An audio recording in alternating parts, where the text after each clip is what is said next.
Hi everybody, my name is Dr. Rebecca Medansky and I am a pelvic floor physical therapist and the owner of Ladybird PT, a clinic in Austin, Texas that specializes in pregnancy and postpartum care. And today we're going to be looking at 5 mobility movements that you can incorporate into your third trimester in order to help your body prepare for birth. We're going to start by talking about why we care about mobility in pregnancy. Mobility helps us for a few reasons. One is it helps our hips and our pelvic floor open up to allow baby to pass during birth. But the other piece is it also helps baby find optimal fetal positioning. So our goal of mobility work during pregnancy is to open up the lumbar spine, the hips, the muscles that connect to the pelvis, so that we're not restricted during birth, but also to create symmetry in the body. So everything that we're gonna do on both sides.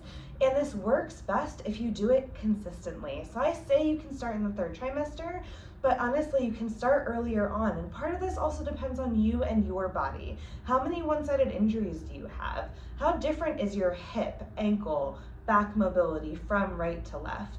And depending on your history and depending on your body, it might be beneficial for you to work with a pelvic floor PT during pregnancy to get personalized movements. The movements that I'm going to show you today are options. They're not going to feel good for everybody, but they do feel good for a lot of people. And if they feel good for you, I encourage you to incorporate it into your daily, weekly movement. But if they don't push yourself. These are all meant to be pain-free. You can do smaller ranges of motion, fewer repetitions, or like I said, reach out to a pelvic floor physical therapist. We work with folks virtually all over the country, or you can find somebody in your area as well. But let's get started. We're gonna work on lumbar mobility, hip mobility, and we're gonna work in some chest and thoracic into there too. So we're gonna start with seated windshield wipers. So what you're gonna do is you're gonna sit on the floor, you're gonna recline onto your hands, and you're gonna plant your feet flat on the floor. Now what you're gonna do is you're gonna drop your knees to one side, pause here for a second, and then drop to the other side. Now, if you are limited in mobility and coming all the way to the ground doesn't feel good, then don't. Stop wherever it is that feels good for you. This should feel like a stretch, but it shouldn't be painful. And we're just gonna go back and forth for 20 to 30 reps. Now, like I said, the more of this you do, the more consistently you do it, the better. Mobility is something that takes time to build. We can't stretch once and expect a muscle to be more flexible. And the other thing is you want to use this as an opportunity to see how your body feels different from side to side. So I know that my left knee dropping to the floor is a lot harder than my right side. I feel it. So I might spend a little bit more time in this direction, giving my body a chance to stretch out, than I will in this direction where it feels more comfortable and natural for me. But I still want to go both directions so that we're working on that symmetry. So you're going to go 10 to 20 times. You can do this once a day, you can do it twice a day. It's hard to overdo it, although sometimes I'm hesitant to say that because you can if you try. But I would say 1 to twice a day would be perfect. So this is our start for hip mobility openers. The next one that we're going to do is a deeper stretch. So you're going to come into a kneeling position. I'm going to back up. I'm going to give you a couple modifications for this one. So you're going to start sitting back on your feet. You're going to come onto your knees and step one hip forward. Now what you're going to do is you're going to tuck your pelvis and you're going to keep that tailbone tucked as you lean forward. Now as you see, I don't have to go very far before I start feeling a lot of stretching at the front of my hip flexor. So now I'm just going to hold here and I'm going to breathe and I'm going to spend about a minute on each side. I'd recommend that you do each side twice, but I'm only going to do each side once. So as you're here, you can take big deep belly breaths. Try to let your abdomen expand rather than your chest. And if you start to feel comfortable, sink a little bit further forward, but don't let yourself come bend into your back. You're going to keep that tailbone tucked as you sink a little bit further forward. Now if this feels great for you, and you can keep your foot up on your toes or flat. If this feels good for you, you can bring one arm overhead and bend away from that side. So I'll show you what that looks like if I face you. So one arm overhead, bend away from that side as you maintain that forward position. That just helps open up your rib cage, open up the side of your belly. It deepens the stretch a little bit. And now I want to even out, so I'm going to switch sides. If this is causing any pubic symphysis pain for you, any pain in your back, you can always scoot this foot out a little bit further. If not, you can keep it right in front of you. You're gonna keep that tuck and you're just gonna stretch. It is hard for me to hold stretches for a long time, especially when I also want to prioritize strength training and other types of movement. So what I do is I get a yoga mat and I do this at the end of the day while I watch TV. It lets me hold the position for a little bit longer. I usually set my phone in front of me so there's a timer, because a minute is longer than you think it is when you are doing a hold stretch. And the other thing is that you're holding it for a minute, so you don't want it to be so uncomfortable that you're tensing. You want to be able to relax into this position. And then same thing if you feel good, arm overhead, lean away, take some big deep belly breaths. Okay. Now we're gonna come into a thoracic and a pec opener. So we're gonna come onto all fours.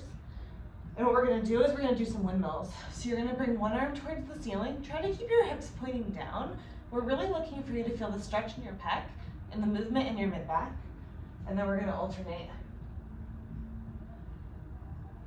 Good. So same thing, we're going for 20 to 30 reps here. And just like with the windshield wipers, you sort of can overdo it. A couple times a day is great. The more often you do this, the better. If being on all fours doesn't feel good for you, I'm gonna show you one other modification. Keep going if it does. If not, you can get into a bent position and do the same thing here.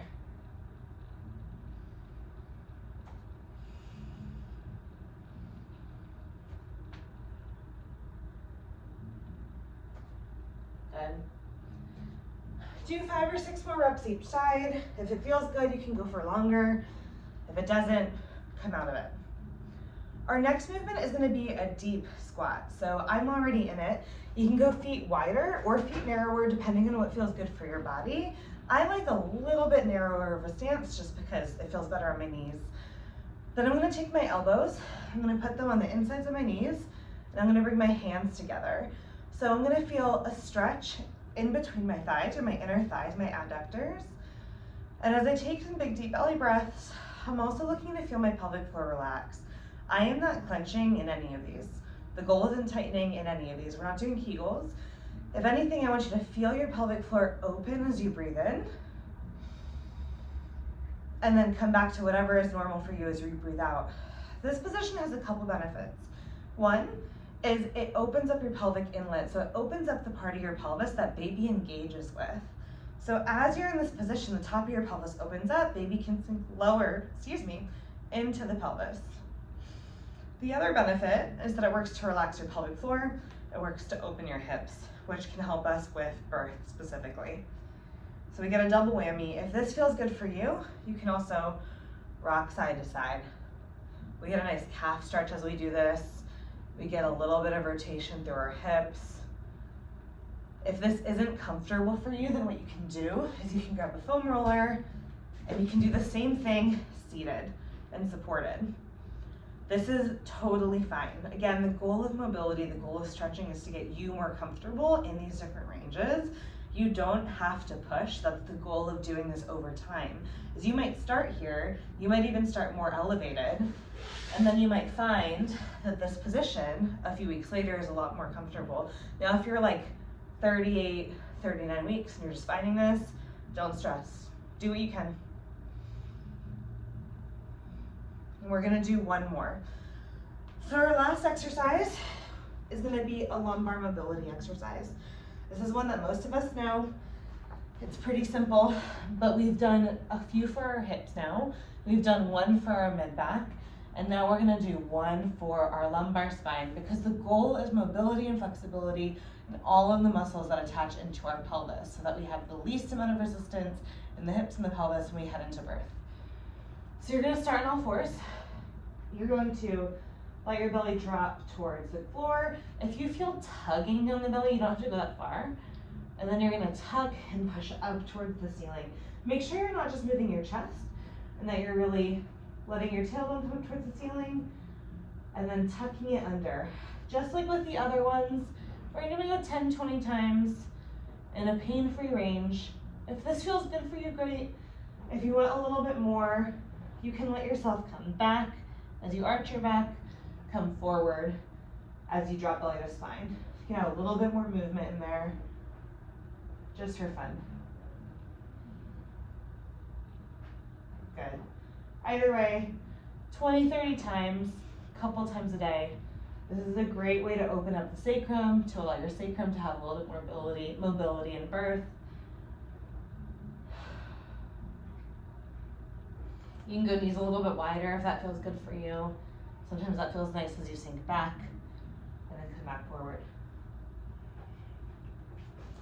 Now, like I said, all of these are options. If any of them don't feel good, take some of the modifications that I offered, or go see a pelvic floor PT who can give you more personalized advice.